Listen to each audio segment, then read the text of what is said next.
Hello students, कैसे हैं आप सभी। आई होप आप सभी अच्छे होंगे। Welcome to Eduground. This is Rohit, आपका प्यारा एडुकेटर। हम पढ़ने वाले हैं ज्योग्राफी सोइल चैप्टर का पार्ट 2। हमने फर्स्ट चैप्टर में 8 प्रकार की सोइल सारी पढ़ ली थी, जो एलुवियल वगैरह जितनी भी सोइल्स है, जैसे मैंने आप लोगों को बताया था अल्फाबेटिकल ऑर्डर में याद रख लेना और भी ज्यादा आसानी हो जाएगी। जैसे ए से जो दो सोइल्स याद रखने को बोला था कि एक अरिड हो गया, एक अलुवियल हो गया। बात समझ में आई।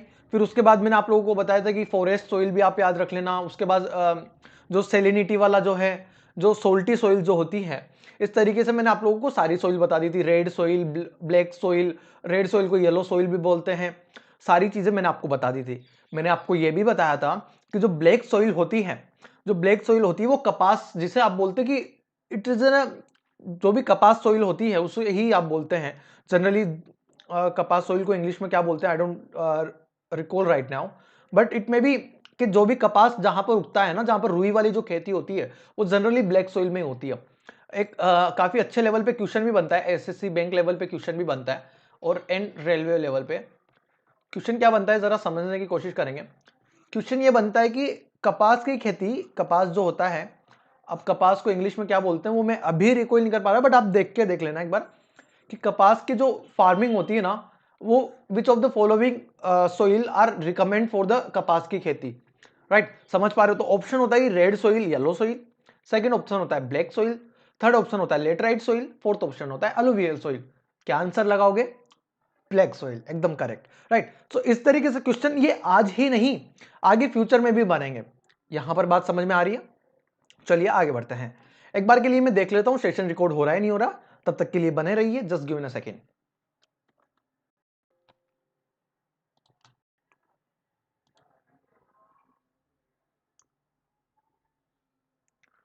Okay, so now we are recording ना, रिकॉर्डिंग चल रही है। सो इस तरीके से आपने देखा, जैसा सभी टीचर्स और जितने भी बड़े बड़े स्ट्रीमर्स वगैरह जो होते हैं, इसी तरीके से रिकॉर्ड करते हैं। इवन फॉर जो आपने कभी देखा होगा कि जो आज तक वगैरह है ना, जैसे कोई भी न्यूज चैनल वगैरह ले लो आप, वो सब भी इसी तरीके से होते हैं जिस तरीके से मैंने अभी आपको बताया। चलिए अब स्टार्ट करते हैं। पहले तो वो पॉइंट्स पढ़ाने वाला हूं जो हमने कल पढ़ लिए थे, उनको छोड़ के जो आगे के पॉइंट्स हैं, और फिर मैं एक बार चैप्टर फिर से रिवाइज करवा दूंगा, ठीक है।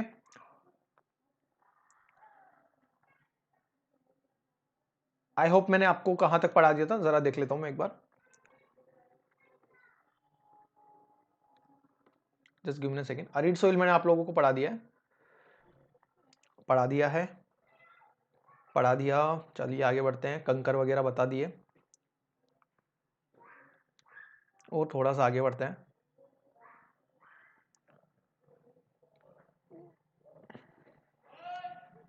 ठीक है, थोड़ा सा यदि आपको साउंड आए तो उसको इग्नोर कर देना, बिकॉज इतनी रात में क्लास ले रहा हूं, उसके बावजूद भी साउंड आता है, तो उसमें मैं कुछ नहीं कर सकता, क्योंकि सबका अपना अपना लाइफ है, लोग बाग तो बोलेंगे ही सही। बाकी मैं कोशिश करता हूं कि सब कुछ बंद रहे, एकदम क्लोज रहे। अभी नई लाइट्स लगवा ली, उनका फोकस एकदम, अभी मैं नाइट में क्लास ले रहा हूँ। नाइट में बेसिकली डॉग बाग करते हैं, और वो कभी कभी आपको सुनाई भी देगा बाद में, कभी बहुत जोर से ज्यादा। नाउ सॉइल डिग्रेडेशन हम ये पढ़ने वाले हैं आज। व्हाट इज सॉइल डिग्रेडेशन, जरा इसके बारे में एक बार जानकारी ले लेते हैं। कलर मैं चेंज करूंगा यहां पर, ठीक है। तो यहां पर जो मैं बात करूंगा कि सॉइल डिग्रेडेशन क्या होता है। Soil degradation is defined as a decline in soil fertility. मतलब यहां पर आपको पता होगा ना, एक वर्ड देखो आप, डिग्रेड। डिग्रेड का मतलब क्या होता है? जब किसी को डिग्रेड मिलती है, मतलब वो खराब परफॉर्म कर रहा है।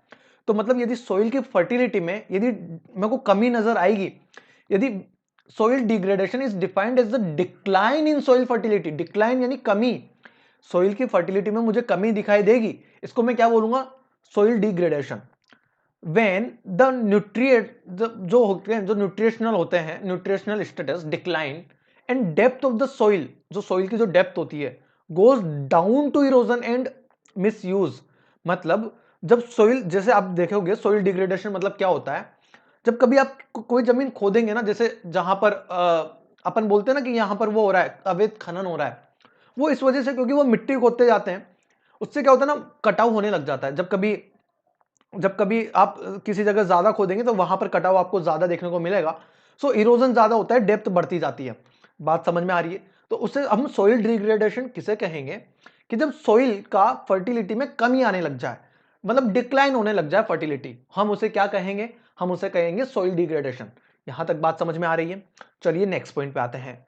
Soil degradation is the main factor leading to depleting soil resources based in India. मतलब सॉइल डिग्रेडेशन एक बहुत इंपॉर्टेंट फैक्टर है किसके लिए सर? डिप्लेटिंग के लिए, सॉइल डिप्लेटिंग रिसोर्सेज के लिए। यहां तक बात समझ में आ रही है? The degree of soil degradation varies from place to place, obviously बात है, according to the topography. Topography मैंने क्या होती है बता चुका हूं क्लाइमेट वाले चैप्टर में, और इसके अलावा जब मैंने आप लोगों को क्लास 11th का ही जब मैंने फर्स्ट सेशन लिया था, तब मैंने आप लोगों को टोपोग्राफी वगैरह के बारे में डिटेल से बताया, वहां पर जाके आप देखेंगे। क्लाइमेटोलॉजी, टोपोग्राफी वगैरह सब मैंने बताया। Wind velocity and amount of the rainfall, यहां तक बात समझ में आई? तो यहां पर बात समझ में आ जानी चाहिए कि the degree of soil degradation varies करती है place to place according to the topography, wind velocity and amount of the rainfall. मतलब रेनफॉल के अकॉर्डिंग भी, वाइंड वेलोसिटी के अकॉर्डिंग भी, पैलेस टू पैलेस वेयर करती है टोपोग्राफी के अकॉर्डिंग। टोपोग्राफी के अकॉर्डिंग क्या होता है? टोपोग्राफी के अकॉर्डिंग जो भी मैंने आप लोगों को बताया था, फिर भी मैं यहां पर आपको बता देता हूं। चलिए, टोपोग्राफी का मतलब होता है कि सर आपने किसी भी पैलेस की, टोपोग्राफी का मतलब क्या होता है, आपने किसी पर्टिकुलर पैलेस की, कोई भी पर्टिकुलर पैलेस ले लो, उसका आपने मैप में रिप्रेजेंटेशन किया हो डिटेल्स के अंदर, वो उस एरिया की, उस पर्टिकुलर पैलेस की टोपोग्राफी होती है। यहां पर बात समझ में आ रही है? तो जनरली आप देखेंगे कि हम किसी तरह चीज को, किसी भी प्रॉब्लम को अंडरस्टैंड करके हम उस चीज को सही कर सकते हैं सर। किसी भी प्रॉब्लम को अंडरस्टैंड करके आप कभी भी देखना कि 50% प्रॉब्लम्स आपकी तब सॉल्व हो जाएगी जब आप उस प्रॉब्लम को आप किसी पेपर पे लिखने लग जाएंगे। बात समझ में आई है? आप जब कोई आप पर गुस्सा करे, आप उस प्रॉब्लम्स को आप मैप पे, आप नोटबुक में लिखेंगे, तो आपको बहुत अच्छा लगने लगेगा, जनरली आपका गुस्सा भी शांत हो जाएगा। तो ये चीज कभी करके देखना। अंडरस्टैंडिंग द प्रॉब्लम एक बहुत इंपॉर्टेंट पॉइंट है। आप प्रॉब्लम को अंडरस्टैंड करना सीख जाइए। प्रॉब्लम हमें पता है क्या है, क्या है क्या नहीं है, हम बस सोचते जाते हैं, अंडरस्टैंड नहीं करते हैं, प्रॉब्लम को समझते नहीं है कि प्रॉब्लम क्या है। हम बस प्रॉब्लम को सोचते हैं, परेशान होते हैं, फैमिली परेशान होती है और डिप्रेशन में चले जाते हैं। तो ऐसी चीज करनी ही नहीं है सर। देखो क्या होता है ना, कोई सूरसा शहंशाह पैदा नहीं होता है। अभी मैं प्राइम मिनिस्टर के बारे में बात करूं, हमारे देश के प्राइम मिनिस्टर है, चाय बेचने वाले हैं, कहां से कहां पहुंच गए हैं आज, कहां किसी जगह से निकले आज। जो हमारे श्री राजनाथ सिंह जी हैं, जो डिफेंस मिनिस्टर है, उसके अलावा आप हमारे देश के प्रेसिडेंट जी को ले लीजिए, श्री रामनाथ कोविंद जी, दलित वर्ग से हैं सर। उनको खुद को भी पता नहीं था कि वो देश के प्रेसिडेंट बन जाएंगे, लेकिन खुद में सेल्फ बिलीव होना चाहिए। आज ओम बिरला जी को देख लीजिए, मैं इनका जरूरी नहीं है, मैं एक पर्टिकुलर पार्टी का नाम ले रहा हूं, बहुत सी पार्टियां ऐसी है जहां पर जो लोग छोटे छोटे स्तर से निकले हैं, वो आज बहुत बड़े बन गए। क्यों? क्योंकि उनको पता था कि वो क्या, उनको उनकी अंडरस्टैंडिंग थी कि वो क्या गलत कर रहे हैं, वो क्या प्रॉब्लम जो भी उनके पास थी, उनको उन सब चीज की अंडरस्टैंडिंग थी। हमें भी यही करना है। जितनी भी प्रॉब्लम होगी, उन सब प्रॉब्लम्स को हमें अंडरस्टैंड करना है, उसे हमारे अंदर उतारना है और फिर हमें उसका सॉल्यूशन निकालना है। बात समझ में आ रही है? तो जितनी भी प्रॉब्लम्स होगी, आई होप आप सभी उनको बैठ के सोचेंगे, ना कि हम उस पर परेशान होंगे। सोच के उन्हें लिखेंगे क्या प्रॉब्लम है, और फिर हम उसका सॉल्यूशन निकालेंगे, उन्हें समझने की कोशिश करेंगे।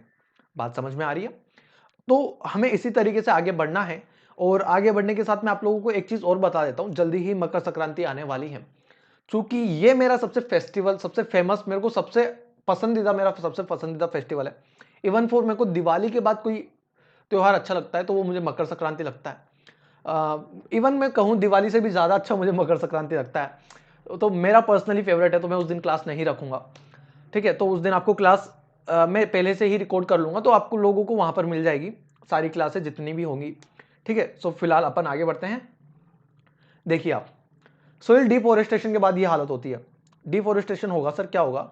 यदि डिफोरेस्टेशन होने के वक्त क्या होता है ना, जो फर्टिलिटी होती है ना, फर्टिलिटी में सर क्या होने लग जाती है, कमी होने लग जाती है, डिक्लाइन। तो ये जो दरारें दिख रही है ना, ये आपको वही रीजन है। आप इन दरारों, इस वाली मिट्टी से कभी आप खेती करके देख लेना, उतनी उपजाऊ नहीं होगी सर, उतनी उपजाऊ नहीं होगी। जनरली आप कभी देखना कि जो व्यक्ति तालाब में खेती करते हैं ना, उनकी खेती शानदार होती है। क्यों होती है? क्योंकि वो काली मिट्टी है, उसमें ह्यूमस मात्रा बहुत प्रचुर मात्रा में होता है। बात समझ में आ रही है? आगे बढ़ते हैं, नेक्स्ट पॉइंट पे आओ। सोइल इरोजन क्या होता है? जनरली मैंने आप लोगों को काफी बार बताया सोइल इरोजन क्या होता है, कटाव वगैरह। क्यों कटाव मिट्टी में? क्यों? जब पानी जब बहता है, हम जब ज्यादा मिट्टी खोद देते हैं तो उससे क्या होता है ना कि जो पानी होता है ना, वो बहुत पानी की वेलोसिटी इतनी हाई होती है कि ऐसा कहा जाता है जनरली, जब मैं किन्हीं बड़ों से बात करता हूं, मतलब हमारी फैमिली में कोई बड़े हैं जो अपनी फैमिली में बड़े हैं, मैं उनसे बात करता हूं ना, तो वो बोलते हैं कि एक बार आदमी आग से बच सकता है, पानी से नहीं बच सकता, क्योंकि पानी बहुत खतरनाक है। ऐसा कहते हैं ना कि आग को भी बुझा सकता है पानी, पानी किसी को भी तबाह कर सकता है। जनरली आप देखेंगे, सुना मतलब कितनी भी जंगलों में आग लग जाए, पानी से ही बुझती है। ठीक है, तो पानी जो है, पानी से बच के रहो, ऐसे तालाब वगैरह में ऐसे अंधा कूदा मत हो, क्योंकि बहुत से डैम ऐसे होते हैं जो बहुत डीप होते हैं, वहां पे हम लापरवाही कर जाते हैं। तो सॉइल इरोजन बेसिकली क्या होता है कि जब वाटर की वेलोसिटी बहुत ज्यादा होती है तो वो अपने साथ मिट्टी को ऐसे दरारें करने लग जाती है। जरा मैं फोटो दिखा देता हूं आपको सॉइल इरोजन का, ये देखिए आप, सॉइल इरोजन ये हो रहा है, यहां पर बात समझ में आ रही है? इससे भी अच्छे अच्छे फोटोज मैंने आप लोगों को दिखाए हुए हैं, वो इन्होंने डाले नहीं है, मैंने कहा था इनको डालने के लिए।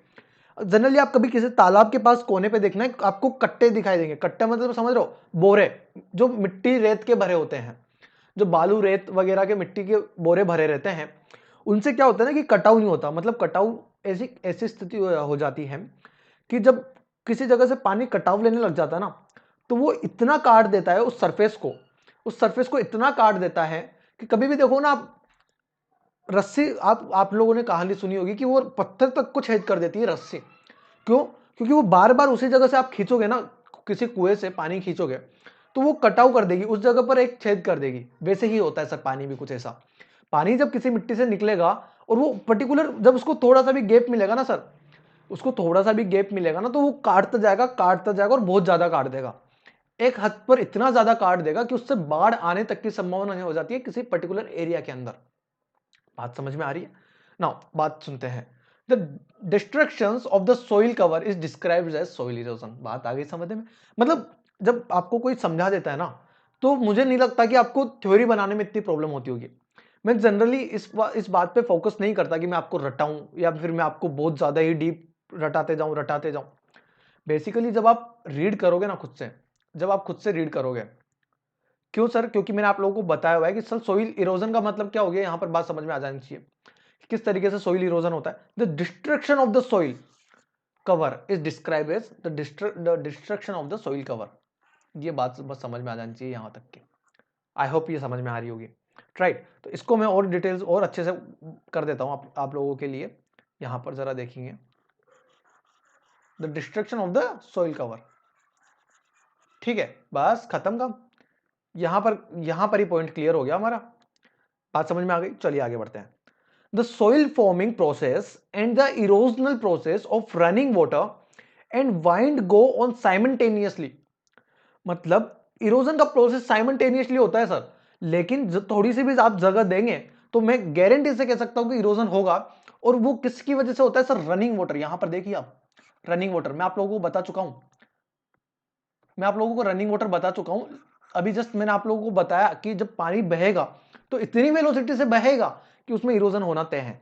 सो द सोइल फॉर्मेशन, आप कभी भी किसी भी नदी में देखोगे ना, कोई भी नदी इतनी आसानी से नहीं बहती सर, सब में इरोजन होता है क्योंकि मिट्टी मिट्टी है, मिट्टी ही मिट्टी है, किनारों से इरोजन होता है। तो वो किनारे धीरे धीरे वो बढ़ती जाती है। बात समझने में आ रही है? आप कभी देखोगे कि जो नहर होती है, जो नहर सिंचाई, जैसे इंदिरा गांधी नहर सिंचाई योजना है, केनाल जिसे आप बोलते हैं, तो केनालों के चारों ओर इस तरीके से सीमेंट की जो है वो ब्रिक्स लगाई जाती है, सीमेंट की ईंटें लगाई जाती है, लंबी लंबी फ्लैट। क्यों सर? क्योंकि उससे क्या होता है ना, वो आगे काटता नहीं है, वो एक फ्लो में बहता जाता है। फिर भी बहुत सी जगह ऐसी होती है जहां पे वो उखड़ भी जाती है। क्यों उखड़ जाती है? पानी का प्रेशर इतना होता है सर, वेलोसिटी पानी की बहुत ज्यादा होती है। बात समझ में आ रही है? So the soil forming process and the erosional process of running water and wind go on simultaneously, but generally there is a balance between these two process। क्या डिफरेंस है? balance between these two process, the rate of the removal of fine particle from the surface is the same as the rate of addition of the particle to the soil layer। जरा समझने की कोशिश करेंगे बात को। The rate of removal of fine particle from the surface, मतलब जिस surface से वो पार्टिकल्स को रिमूव करेंगे किसके बराबर होते हैं, rate of the addition to the particle of the soil layer.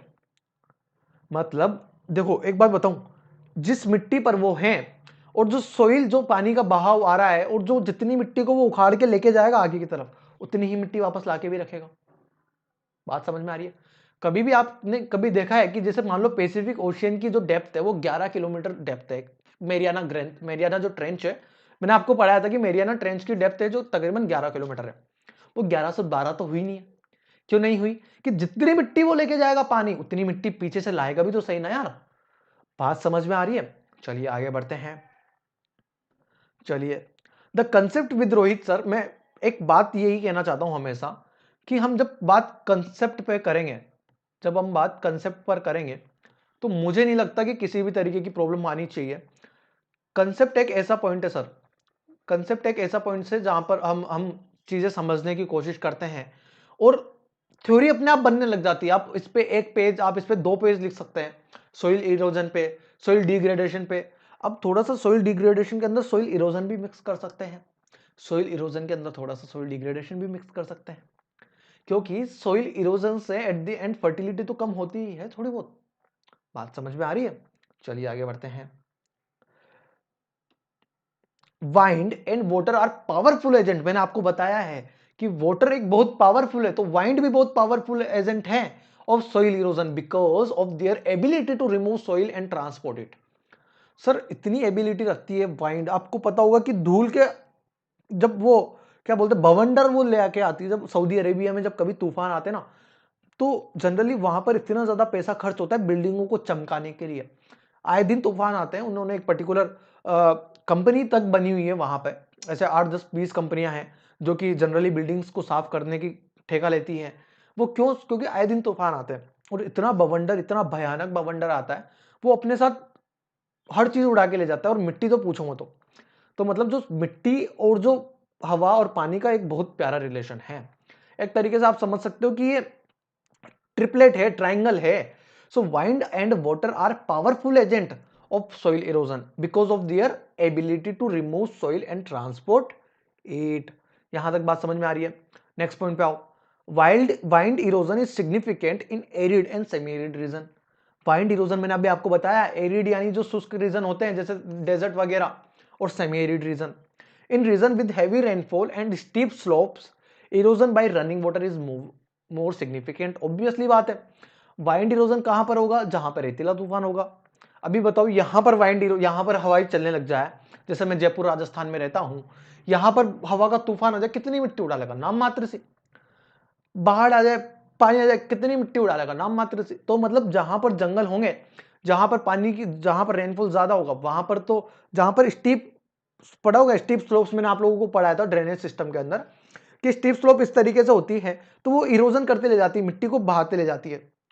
देखा होगा कभी भी जब आप गंगा का बहाव देखेंगे ना, तो गंगा एकदम स्वच्छ पानी नहीं मिलता उसमें सर, एकदम पीला पीला पानी होता है। पीला पानी क्यों होता है? क्योंकि मिट्टी होती है भयानक मात्रा में, मिट्टी होती है भयानक मात्रा में। लेकिन इसका मतलब ये नहीं है कि पीछे से मिट्टी ला रही है, वो ला रही है तो छोड़ भी रही है जगह के जगह।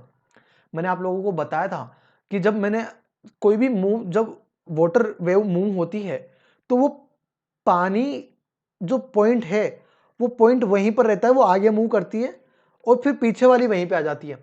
मैंने आप लोगों को बताया था। ठीक है, चलिए आगे बढ़ते हैं। Water erosion which is more serious and occurs extensively in different part of India, मतलब बहुत ज्यादा सीरियस होता है water erosion. Take place mainly from of sheet and gully erosion. यहां तक बात समझ में आ गई? ये आप थ्योरी खुद से, अभी जिस तरीके से मैंने आपको पढ़ाया है, जिस तरीके से मैंने आपको बताया है, आई होप आप थ्योरी खुद से बना लेंगे। ठीक है, ठीक है दोस्तों, जरा आगे बढ़ते हैं। जरा देखिए एक बार इस फोटो को देखिए। फोटो को देखने के बाद पता चल रहा है आपको ये गली इरोजन है। इस तरीके से इरोजन होता है सर, पानी बहाव आएगा तो ये इरोजन हो जाएगा, इतनी मिट्टी बहा के ले जाता है। बात समझ में आ रही है?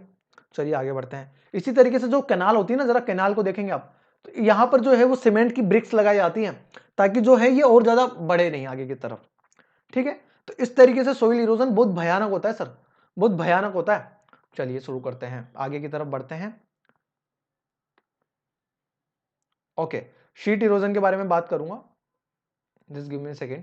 चलिए शीट इरोजन के बारे में बात कर लेते हैं। चलिए, sheet erosion take place on level sheet erosion takes place on level lands after a heavy shower and the soil remover is not easily noticeable. मतलब जो सोइल इरोजन जो होता है वो इतनी आसानी से नोटिस नहीं होता है, ऑब्वियसली बात है ना यार, but it is harmful since it removes the फाइनर and more fertile top soil. मतलब जब टॉप फर्टाइल सोइल होती है ना, जब उसको वो नुकसान पहुंचाता है ना इरोजन, तो बहुत हार्मफुल होता है। यहां पर बात समझ में आ रही है। गली इरोजन, जिसका मैंने अभी आपको फोटो दिखाया, is common on steep slope, is common on steep slope. कहीं भी जब आपको पता होगा कि जब कई झरने बहते हैं तो वो बीच में दरार सी आ जाती है ना, वो आपको पता होगा, तो नाली जैसा बन जाता है। तो जब स्टीप इरोजन के बारे में, स्टीप स्लोप्स के बारे में बात करूंगा, तो वहां पे गली इरोजन होता है, गली टाइप बन जाती है। गलीज डीपन विद रेनफॉल्स, वो और ज्यादा गहरी होती जाती है। Cut the agriculture land into small fragments and make them unfit for cultivation. और फिर धीरे धीरे क्या करती है, जरा देखिए आप। जब मैंने आप लोगों को ये फोटो दिखाया कि इसमें आप एग्रीकल्चर कर सकते हैं, इसमें आप खेती कर सकते हैं, बिल्कुल नहीं कर सकते। क्यों क्यों सर? क्योंकि इसमें गली इरोजन इतना ज्यादा हो गया और बारिश के साथ और ज्यादा होता जाता है।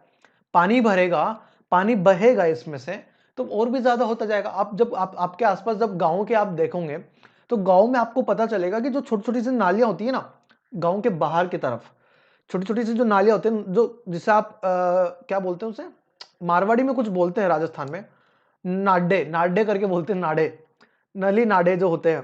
तो नाडों में क्या होता है ना, पानी भर जाता है और फिर वो बहता है, एक जगह से दूसरी जगह बहने लगता है। बहने क्यों लगता है? क्योंकि पीछे का पानी आगे के पानी को पुश करता है, तो वो आगे बहेगा। इस तरीके से इरोजन होने लग जाता है। यहां पर बात समझ में आ रही है? तो इसी तरीके से मैं आपको बात बताना चाह रहा हूं कि जब इस तरीके का इरोजन होगा, भले ही कितनी ही ज्यादा फर्टाइल जमीन हो, लेकिन वो एग्रीकल्चर को और कल्टीवेशन को नुकसान पहुंचाएगा। यहां पर बात समझ में आई है?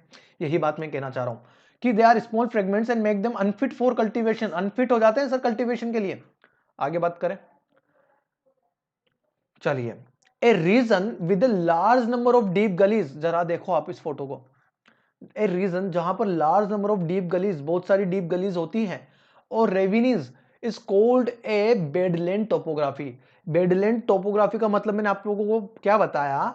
टोपोग्राफी से आप समझ जाइए कि किसी भी मैप में मैं किसी भी पर्टिकुलर पैलेस का किसी मैप में उतार दूं, तो बेडलैंड टोपोग्राफी का क्या मतलब हुआ कि किसी ऐसे खराब जगह को मैप में उतार दिया। Ravines are wide spread in the Chambal basin. Chambal आपको पता होगा कि एमपी से निकलती है और गुजरात की तरफ जाके उसमें मिल जाती है खंबात की खाड़ी, यानी अरब सागर में। एमपी से निकलती है, राजस्थान में इसका ज्यादा एरिया फ्लो होता है, फिर गुजरात में जाके फिर निकल जाती है। कोटा आपको पता होगा, कोटा बैराज कहां पर है? चंबल रिवर पर है। और उसके अलावा भी बहुत सारे बैराज जैसे मोती सागर बांध वगैरह आपको दिख जाएंगे। Besides these they are also found in Tamil Nadu and West Bengal में भी आपको बहुत सारे ऐसे के एरियाज मिलेंगे। आपको कोटा में एक जगह है, महादेव का मंदिर है, वहां से आप लोगों ने देखा होगा एक नजारा।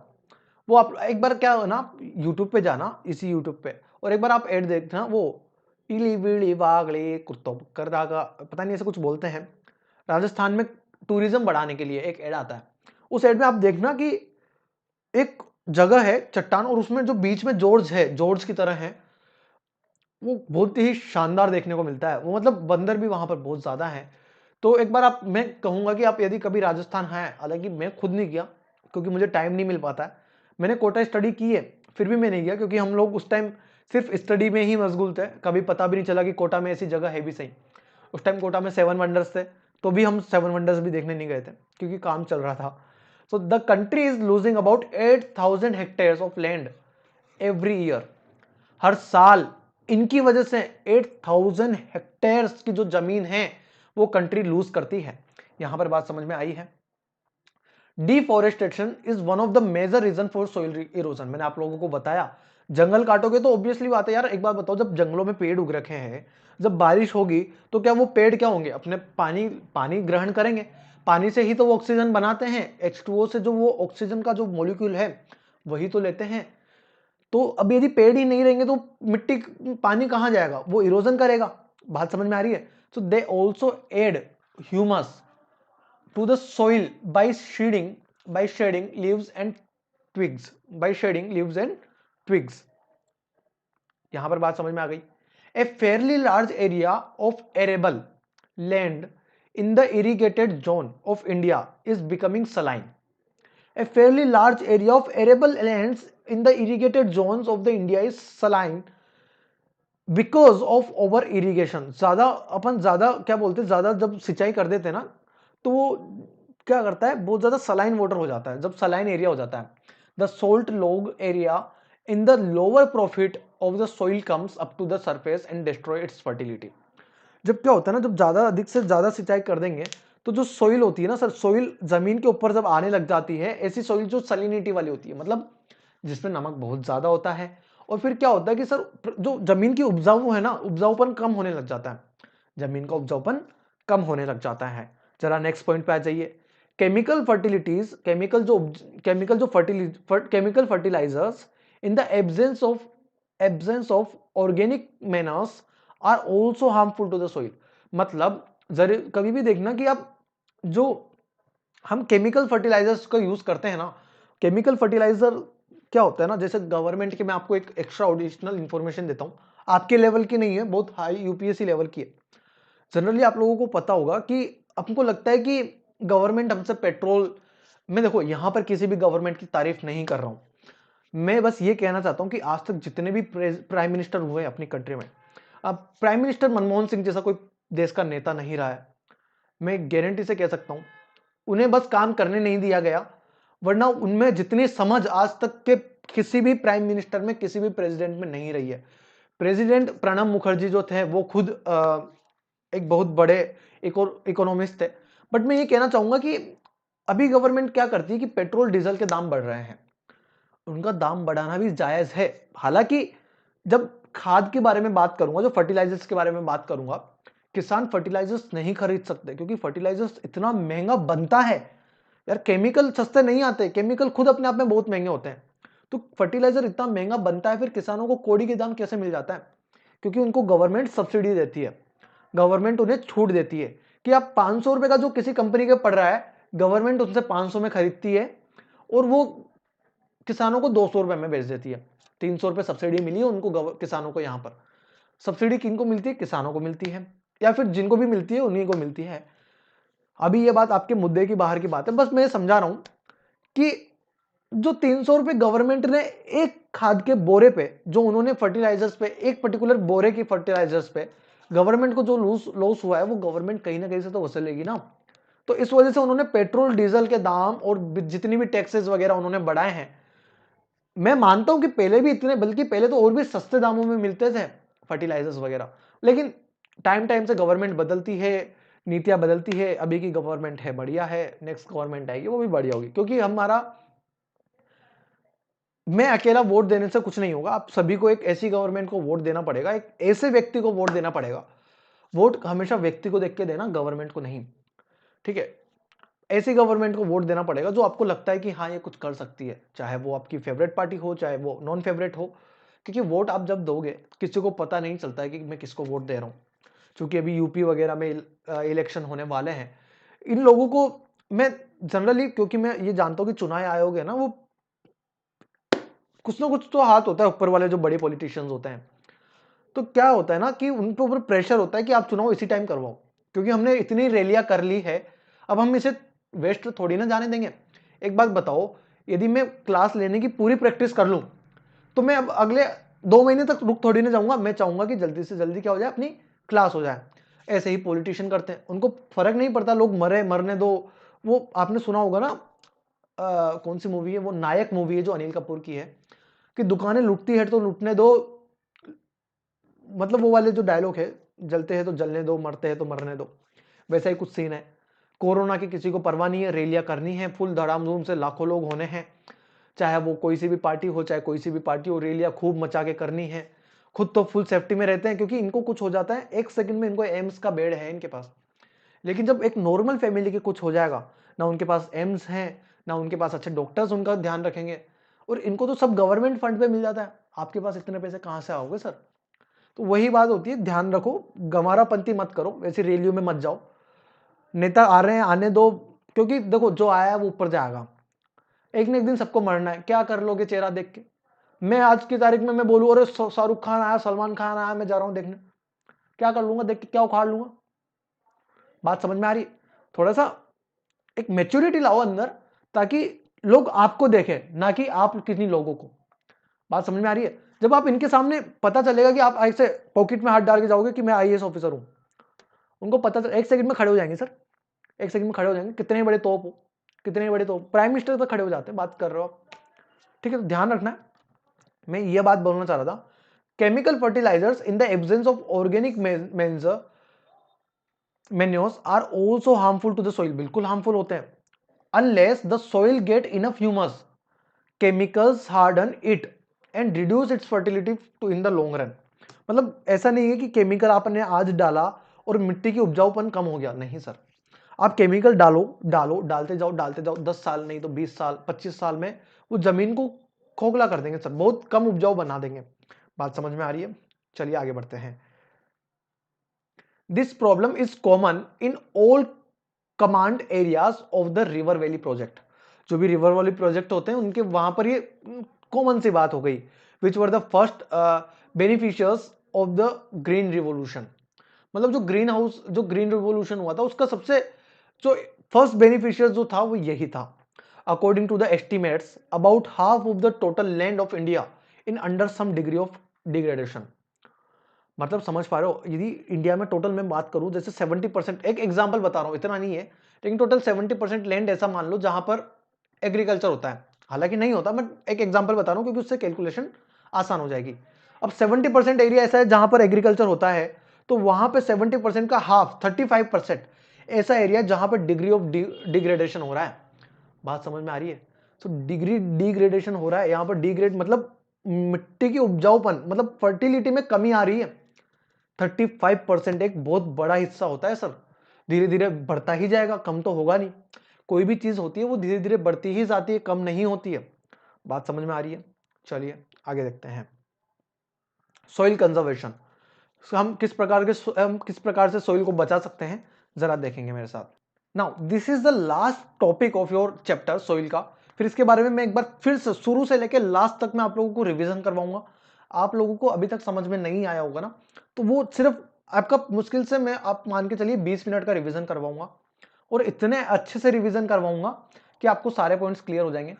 फिर अपन इसके एमसीक्यूज लगाने वाले हैं, और एमसीक्यूज भी मैं इस तरीके से रिवीजन करवाऊंगा, उसमें भी मैं एक बार फिर से क्लास रिवीजन करवाऊंगा, ताकि वो आपके और भी अच्छे से क्लियर हो जाएंगे। नाउ सोइल कंजर्वेशन के बारे में बात करूंगा। Soil conservation is a methodology to maintain soil fertility. मतलब सोइल कंजर्वेशन एक मेथड है जो क्या करता है, सोइल की फर्टिलिटी को मेंटेन करता है, prevent soil erosion, soil erosion होने से बचाता है, एंड एक्सोगेशन and improve the degraded condition of the soil, और डिग्रेडेड कंडीशंस को इंप्रूव करता है। डिग्रेडेड मतलब क्या हो गया कि जो सोइल की फर्टिलिटी में कमी आई है उसको इंप्रूव करता है, मतलब कमी को कम करता है।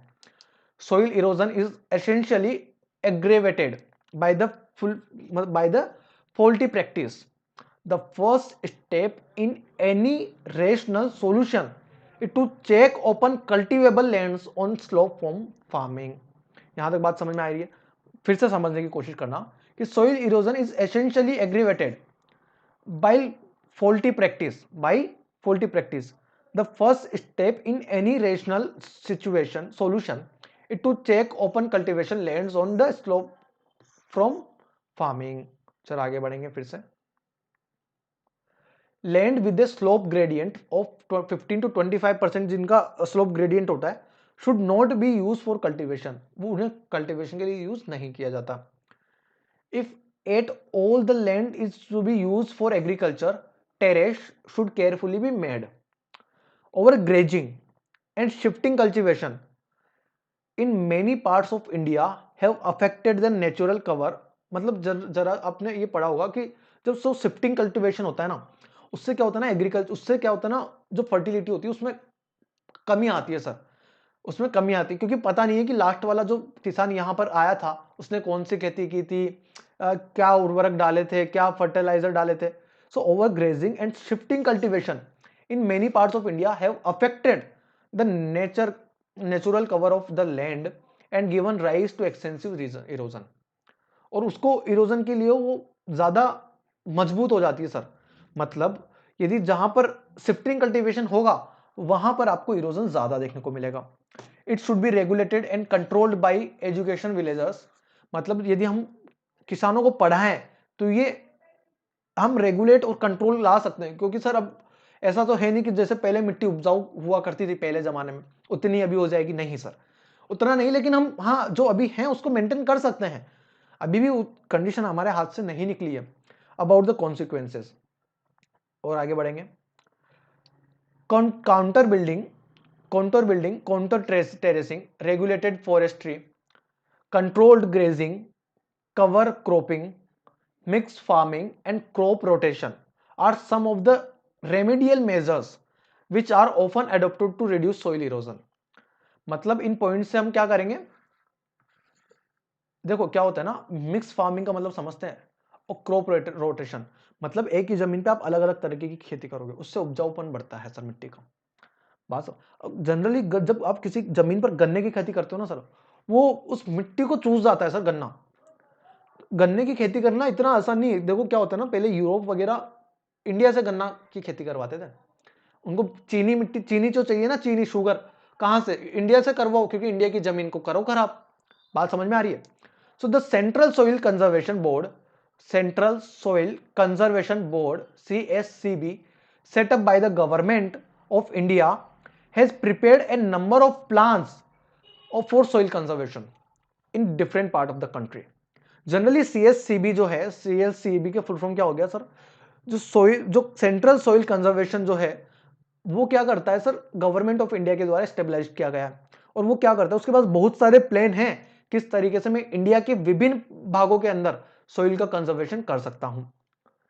These plans are based on the climate condition, किस किस पर बेस है सर, क्लाइमेट कंडीशन पर बेस है, कॉन्फ़िगरेशन पर बेस है, configuration of land and the social behaviour of people, किस तरीके से पीपल्स का सोशल बिहेवियर है। ठीक है, सो ये जितने भी पॉइंट्स है ये सब सोइल कंजर्वेशन के हैं। फिलहाल के लिए इतना ही दोस्तों, तब तक के लिए मेरे साथ एक बार फिर से जुड़ेंगे। मैं जस्ट 1 मिनट का शॉर्ट ब्रीफ इंट्रोडक्शन और छोटा सा ब्रेक लेता हूं, उसके बाद मैं आपको सारा जितना भी डिटेल्स में पढ़ाया है वो सब कुछ मैं आप लोगों को पढ़ाने वाला हूं। जस्ट गिव मी अ सेकेंड। ओके सो स्टूडेंट्स, अब बात कर लेते हैं सोइल डिग्रेडेशन की। वापस से मैं आपको रिवीजन करवा रहा हूं। सोइल डिग्रेडेशन में क्या होता है कि मैंने आप लोगों को बताया था कि इसमें फर्टिलिटी में कमी आ जाती है। So soil degradation is defined as the decline in soil fertility. Soil fertility में क्या हो गई, कमी आ गई। व्हेन द न्यूट्रिशनल स्टेटस जो होता है वो decline and depth of the soil goes down, मतलब जो सोइल की जो डेप्थ है वो गोल कमी होने लग जाती है due to the erosion and misuse. यहां तक बात समझ में आ रही है। Soil degradation is the main factor leading to the depleting soil resources best in India. The degree of the soil degradation varies, मतलब कि सोइल डिग्रेडेशन की जो डिग्री है वो किस तरीके से वेरी करती है। द किस तरीके से वेरी करती है, मैंने आपको टोपोलॉजी एक वर्ड पढ़ाया था कि टोपोग्राफी जो क्या होती है कि किसी भी पर्टिकुलर एरिया, किसी भी पर्टिकुलर प्लेस का किसी एक जगह मैप में उसको डिटेल्स में बताना। यहां तक बात समझ में आ गई थी। चलिए, फिर उसके बाद मैंने आपको बताया कि इस तरीके से ये जो दिख रहा है आपको, ये सोइल डिग्रेडेशन हो रहा है, राइट। सोइल डिग्रेडेशन क्या होता है, मतलब फर्टिलिटी में जब कमी आ जाएगी तो जो जमीन है वो ऐसी तरीके की हो जाएगी, बंजर हो जाएगी। जमीन धीरे धीरे क्या होने लग जाती है, बंजर जमीन होने लग जाती है। ये मैंने आप लोगों को बता दिया है। उसके बाद मैंने जो बात बताई, सोइल इरोजन क्या होता है। सोइल इरोजन जनरली जो दो मेन फैक्टर है, सॉरी दो मेन फैक्टर है या दो मेन फैक्टर है या दो मेन फैक्टर है, कोई से भी दो फैक्टर कर लो। तो जो सोइल इरोजन के जो दो मेन फैक्टर है वो है वाटर और वाइंड। जितनी ज्यादा वेलोसिटी में वाटर होंगे उतनी ज्यादा सोइल इरोजन होगा। सोइल इरोजन जनरली आपको कहां देखने को मिलेगा, मैं जरा एक बार उसका, मैंने आपको अभी एक डायग्राम बताया था कि जितनी भी गलीज होगी, gullies in the sense like the destruction of the soil cover is described as a soil erosion. The soil forming process and the erosional process of running water and wind go to on unsimultaneously, मतलब जैसे होता है ना कि simultaneously water move करने लगता है and the velocity of water is so high and the pressure is also going to be high। So basically क्या होता है कि जब भी जो फॉर्मिंग जो प्रोसेस होगा, इरोजनल प्रोसेस जो होगा of running water and the wind goes on simultaneously, right. So but generally there is a balance between the two process। The rate of the removal of the fine particles, like if I'm telling you कि जब किसी भी surface पे जितनी भी soil move होती है उतनी ही सोइल वापस से आ जाती है, because of the rate of removal of the fine particles from the surface is as the same as the rate of addition of particle of the soil layer. समझ में, इस आपको मैंने बताया था कि जब कभी भी सोइल पे जो क्या होता है ना, बात समझने की कोशिश करेंगे कि सोइल इरोजन किसकी वजह से होता है, यहां पर वाटर या फिर विंड की वजह से। तो जितनी ज्यादा सोइल वहां से मूव होगी उतनी ही सोइल वहां पर आ जाएगी, जिस तरीके से मैंने आपको वेव का एग्जांपल दिया था, राइट। नेक्स्ट पॉइंट होता है कि जिस तरीके से मैंने आपको बताया था कि सोइल इरोजन में क्या होता है कि जहां से जो मिट्टी होती है वहां पर जो जो दरारें आ जाती है, उस तरीके से सोइल इरोजन हो रहा है। नाउ द कंसेप्ट है मेरे साथ, जो कंसेप्ट मैं बताने की कोशिश करूंगा उस पॉइंट पे आएंगे कि wind and waters are so powerful. बिल्कुल सर, पावरफुल है। इसके बाद मैंने आप लोगों को क्या क्या बताया कि वाइंड इरोजन होता है वो सिग्निफिकेंट होता है कौन कौन से एरियाज में, एरिड और सेमी एरिड एरियाज में। मतलब जो एरिड एरियाज रहेगा लाइक रेगिस्तान वगैरह, वहां पर आपको मैंने बताया था कि वाइंड इरोजन क्या होगा, ज्यादा होगा। वहां पर क्या होगा, वाइंड इरोजन ज्यादा होगा सेमी एरिड और एरिड एरियाज में, right. In region with heavy rainfall and steep slopes, जो स्टीप स्लोप्स पे होंगे, erosion by running water is more significant, obviously बात है। मतलब जहां पर बारिश होगी वहां पर तो वाटर वाला जो इरोजन होगा, वाटर सॉइल इरोजन, और जहां पर एरिड और सेमी एरिड रीजन होगा वहां पर विंड इरोजन होगा, विंड से जो सॉइल इरोजन होगा। ये मैंने आप लोगों को बता चुका हूं। इसके बाद मैंने आप लोगों को बताया था, जरा आगे बढ़ेंगे, ये जरा देखो आप, ये होता है गली इरोजन। ये गली इरोजन होता है, ये इस तरीके से होता है कि इसमें जब जितनी जितनी बारिश होती जाएगी ये उतना ज्यादा ज्यादा होता जाएगा, बढ़ता जाएगा। और जो मेन प्रॉब्लम ये है कि यहां पर आप कल्टीवेशन नहीं कर सकते, खेती नहीं कर सकते सर, बिल्कुल भी। क्यों, आपको दिख रही है जमीन खेती लायक दिख रही है? नहीं दिख रही है सर। इसमें खेती हो कैसे सकती है? बिल्कुल नहीं हो सकती सर। तो आई होप आपको गली इरोजन समझ में आ गया होगा। नेक्स्ट पॉइंट जो मेरे पास आया वो आया सीट इरोजन, कि sheet erosion take place on levels land after heavy shower. कुछ खास पॉइंट नहीं था। Now gully erosion is common on steep slopes, मतलब जो अभी ये आपको स्लोप दिखाई दे रहा है ना, जरा एक बार फोटोज में देखो, आपको ये स्लोप दिखाई दे रहा होगा, ये जनरली ऐसे ढलान, जो स्टीप स्लोप पे गली इरोजन नॉर्मल बात है। आपको ऊपर से ढहता हुआ नीचे की तरफ दिख रहा होगा, समतल तो कहीं दिख नहीं रहा होगा आपको, इधर ऊपर से नीचे की तरफ दिख रहा होगा ना। ये होता है क्या, मतलब जो स्टीप स्लोप होते हैं ना, स्टीप स्लोप जो ढलान वाले होते हैं उन्हें बोलते हैं सरमिन, जिनका कुछ ना कुछ ग्रेडियंट होता है, किसी न किसी एंगल पे वो होते हैं। यहां तक बात समझ में आई है? चलिए नेक्स्ट पॉइंट पे मैं क्या बोल रहा हूं, और ये मैंने आप लोगों को बता दिया, क्या बताया मैंने आपको, यहां पर जरा देखेंगे, यहां पर मैंने अनफिट और कल्टीवेशन, किसके लिए, make them unfit for cultivation, यहां पर खेती नहीं हो सकती है, मैंने आप लोगों को बता दिया है। नेक्स्ट पॉइंट पे आओ मेरे साथ, a region with a large number of, क्या होता है, large number of deep gullies, कहां कहां पर देखने को मिलेगी आपको ये, तमिलनाडु में देखने को मिलेगी आपको ये, आपको वेस्ट बंगाल में देखने को मिलेगी आपको ये, और बाकी जो चंबल वाला जो एरिया है, चंबल वाला एरिया कहां कहां पर देखने को मिलेगा, मैंने आपको बताया एमपी में, गुजरात में और राजस्थान में। जनरली ईस्टर्न राजस्थान में मिलेगा, वेस्टर्न में नहीं मिलता है, ध्यान रखना। The country is losing 8,000 hectare, जो जमीन होती है वो हर साल लूज करती है, किसकी वजह से, इनकी वजह से सर, ठीक है। डिफोरेस्टेशन एक बहुत बड़ी जड़ है सर। डिफोरेस्टेशन में मैंने क्या बताया कि जितने ज्यादा जंगल कटेंगे, पानी कैसे मिलेगा सर पौधों को, पौधों को पानी नहीं मिलेगा तो जो बचा हुआ एक्स्ट्रा पानी होगा वो इरोजन करेगा। यहां तक बात में समझ में आई? ठीक है। इसके बाद मैंने आप लोगों को बताया कि जो बहुत सारे लार्ज एरियाज होते हैं, जो एरेबल, जो एक्चुअली क्या होता है ना, कि जो इरिगेटेड जोन्स होते हैं ना इंडिया, वो सलाइन होते जा रहे हैं, क्योंकि जब आप बहुत ज्यादा मात्रा में पानी डाल दोगे तो सलाइन, जो सैलिनिटी होती है ना, वो ओवर इरिगेशन से हो जाती है। बहुत ज्यादा सिंचाई करते हैं तो सैलिनिटी होने लग जाती है, उससे क्या होता है ना, इरोजन होने लग जाता है मिट्टी में। यहां तक बात में समझ में आई? फिर उसके बाद केमिकल फर्टिलाइजर्स जो होते हैं, केमिकल फर्टिलाइजर्स होते हैं वो बहुत ज्यादा हार्मफुल होते हैं, ये मैंने आप लोगों को बताया। फिर मैंने आपको सब्सिडीज के बारे में भी बताया था। ठीक है, चलिए आगे देखते हैं। नेक्स्ट पॉइंट क्या क्या बताया मैंने आपको, this problem is common for all command areas of the river valley project, जितने भी रिवर वैली प्रोजेक्ट होते हैं वहां पर ये कॉमन है।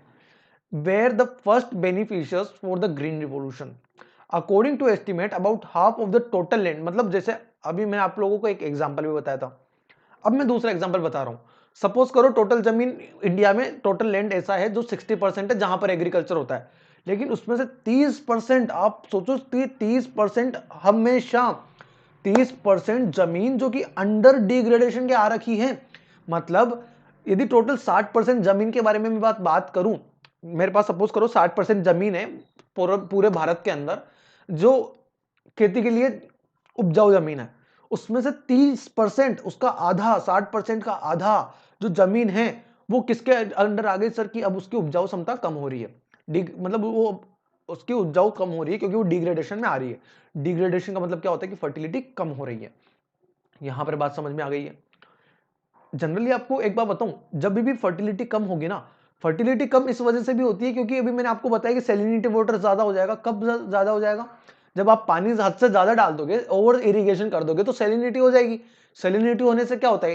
इरिगेशन थोड़ी ना, सैलिनिटी से होता है कि जितनी भी जो मिट्टी होती है वो कम उपजाऊ हो जाती है। मतलब क्या होता है कि डिग्रेडेशन होने लग जाता है।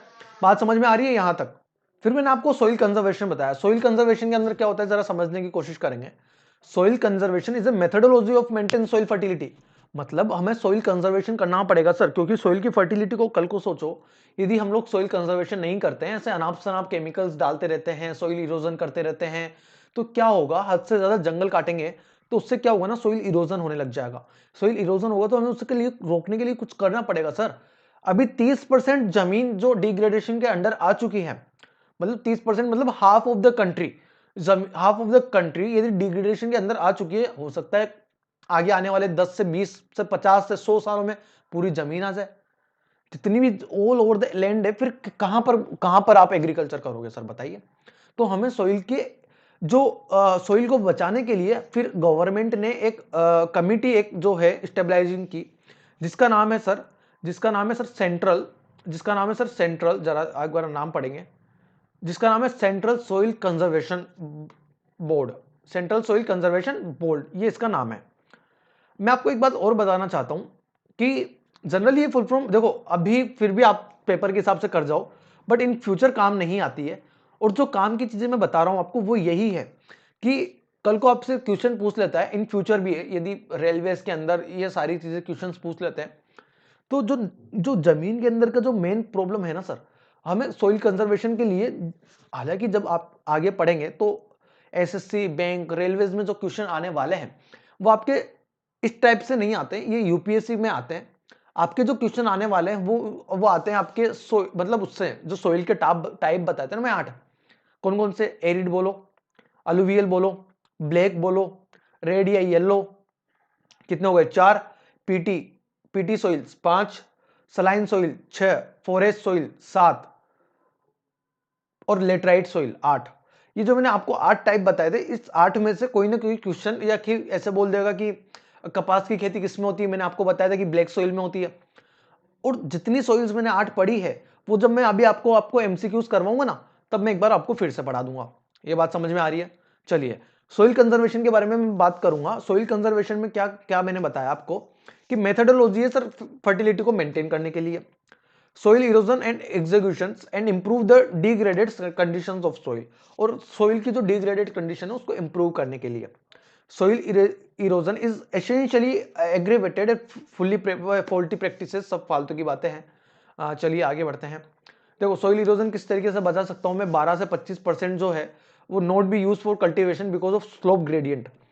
जो जिनका स्लोप ग्रेडियंट ऑफ 15 to 25% होता है वो कल्टीवेशन के काम नहीं आती, क्योंकि सर ढलान खेती होती है, फिर वो हो नहीं पाती सर, क्योंकि वहां पर वो तो प्रोसेस है लेकिन फिर उसकी कटाई वगैरह इतना आसानी नहीं हो पाता है। Over grazing and shifting cultivation is many parts of India have affected, बिल्कुल अफेक्ट करती है सर। ये सारी चीजें मैंने आप लोगों को बताई थी। इससे बचाने का एक सबसे मेजर उपाय है कि आप किसानों को, जो गांव के किसान हैं उन्हें आप पढ़ाएं। तो उससे क्या होगा ना कि जो फर्टिलिटी होगी जमीन की वो क्या होगी, ऐसे तो है नहीं कि ज्यादा नुकसान, लेकिन हाँ मेंटेन हो जाएगी, एक तरीके से मेंटेन हो सकती है। ठीक है, उसके बाद आपको नेक्स्ट पॉइंट बता दो, काउंटर बाउंडिंग, काउंटर ट्रेसिंग और रेगुलेटरी फॉरेस्ट्री एंड ये जितने भी पॉइंट्स मैंने आप लोगों को बताए थे, उससे क्या होगा कि सोइल इरोजन कम हो जाएगा। आप मिक्स्ड खेती करो, एक ही जमीन पर आप 5-7 तरीके की फसलें उगाओ, बहुत फायदेमंद है। और एक ही जमीन पर बार बार आप अलग अलग खेती करोगे तो उससे क्या होगा ना, क्रॉप रोटेशन चलता रहना चाहिए, तो उससे जमीन की उपजाऊ क्षमता बढ़ती रहती है। अब आप एक खेती करोगे ना तो उपजाऊ क्षमता कम हो जाती है। उसके अलावा मैंने आपको बताया सेंट्रल सोइल कंजर्वेशन बोर्ड अलग अलग प्लान तैयार कर रहा है, अलग अलग प्लान तैयार कर रहा है और उनको अप्लाई भी कर रहा है। This plans are based on किस पे, क्लाइमेट कंडीशन पे बेस होते हैं, कॉन्फ़िगरेशन ऑफ लैंड पे बेस होते हैं and social behaviour of people पे बेस होते हैं।